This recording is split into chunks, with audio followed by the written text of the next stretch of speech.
Isang grupo po kami ng individuals mula sa sektor ng civil society na maghahain po ng isang complaint ukol sa obstruction of justice laban kay Senate President Alan Peter Cayetano, Senator Robin Hood Padilla, and Sergeant at Arms Mau Aplasca tungkol po sa pagtulong nila sa pag-escape ni Senator Bato de la Rosa sa pag-serve ng warrant ng ICC.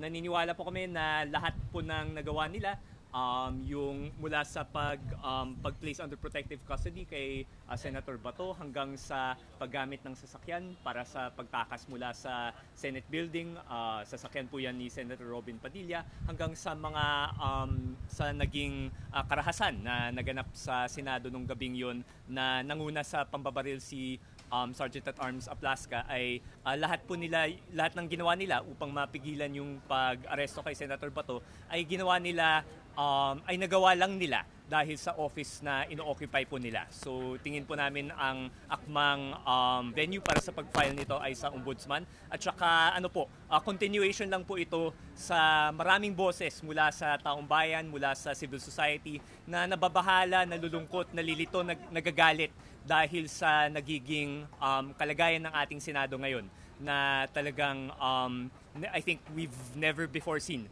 yung isang Senado na talagang ganitong kagulo, ka-unpredictable, at saka talagang nawawala yung kumpiyansa ng taong bayan dito. Kaya mahalagang hakbang po yung pag-file ng obstruction of justice para magkaroon ng consequences yung mga ginawa ng ating mga senador at saka para magkaroon ng pananagutan para sa mga issue na ito para manaig po yung rule of law. Dagdag ko lang po that we have forwarded a copy of our complaint to the ICC itself. Sir, sa tingin niyo, ba kailangan ng mag-resign ni Senate President Alan Peter Cayetano because of nangyayari ngayon sa Senado? I think we agree with that call po. So sa ibang mga bansa for much less controversy, nagre-resign na po yung mga leaders.